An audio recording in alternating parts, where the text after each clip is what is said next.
Mort pour si peu. Ce 15e e-book de la série Enquête écrit par Louise Allary vous captivera du début à la fin, comme toujours. Cette fois, un malheur arrivera dans la vie de ce détective du centre opérationnel de la police de Montréal. Des meurtres à élucider avec un petit nouveau dans l'équipe. Mais qu'en est-il exactement? À vous de le découvrir, vous le retrouverez sur Amazon ou Kobo. Voici un extrait, La fête. Ils étaient tous présents. Tous attablés pour fêter la naissance de la petite fille de Cynthia et Claude. Née le 3 mars, elle se portait à merveille, et avait maintenant 1 mois. Claude, fou de joie d'être parent pour la première fois, ne cessait de raconter la courte vie de sa fille. J'étais là à sa naissance, c'était si beau à voir sortir ce petit être tout ridé et inquiet. À la minute où ils l'ont placé sur le ventre de sein, elle s'est détendue et a souri. Ou grimacé, interrompit Sébastien. Les bébés naissants ne sourient pas.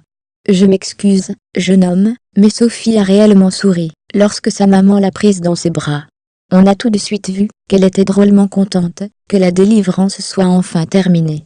Moi, je te crois, Claude. Je suis sûre que les bébés naissants sont conscients dès leur naissance. De toute façon, elle était contente d'être notre fille, parce qu'elle est aussi gentille avec moi qu'avec ça. Je la sens tellement bien, c'est comme si elle m'habitait. C'est vrai qu'il existe déjà un lien important entre ces deux-là, reconnut Cynthia en souriant. Dans ce cas, portons un toast en l'honneur du grand amour, lança Can en levant son verre de champagne. Les deux petits, accompagnés de Cynthia, levèrent leur verre de limonade, impressionnés par l'atmosphère douce et joyeuse, qui régnait autour de la grande table. La maison de Can, toujours aussi chaleureuse et accueillante à cause de la chaleur du foyer, et de la beauté du lieu créé par un artiste, contribuait à ce bien-être. Une fois le dessert avalé, les deux plus jeunes, Xavier et Louise, sentirent la fatigue les gagner. Allez hop, les enfants, on va se laver les dents et au dodo. Après une courte toilette, les deux petits, en pyjama, ne se firent pas prier pour se coucher. Pour une fois, ils s'endormirent sans réclamer d'histoire. Can vint les embrasser.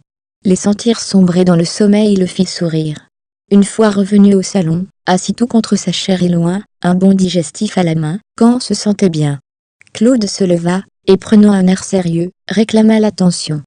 Can, ma biche, enfin nous souhaitons, ma femme et moi, qu'Éloin et toi acceptiez d'être parrain et marraine de notre petite Sophie. Can se pencha vers l'enfant, et la prit dans ses bras. Soudain Cui-Cui vint se planter sur son épaule. Sans se laisser déranger par cet astucieux petit animal, Can lui demanda, dis-moi, petite Sophie, acceptes-tu qu'Éloin et moi soyons ton parrain et ta marraine? L'enfant, très éveillé, lui sourit en agitant ses petites jambes. Je crois qu'elle accepte, qu'en dis-tu Éloin? D'accord, nous serons parrain et marraine de cette ravissante enfant. Cui-Cui sauta sur l'épaule du bébé, et lui fit une petite bise avant de se reposer sur l'épaule de Can. Ils éclatèrent tous de rire. Par la suite, Claude présenta Max, Martine, Sébastien, et Karine à cette nouvelle venue parmi eux. Chacun la prit dans ses bras, afin qu'elle le reconnaisse à l'avenir. La petite séance d'identification terminée, Cynthia récupéra sa fille pour la nourrir. Trouvez Mort pour si peu de Louise Allary sur Amazon et sur Kobo. Visitez-nous sur pleinddelivres.com et sur livresenligne.ca. Abonnez-vous à cette chaîne pour ne rien manquer. Vous êtes aussi invité sur ecololuca.com. Merci.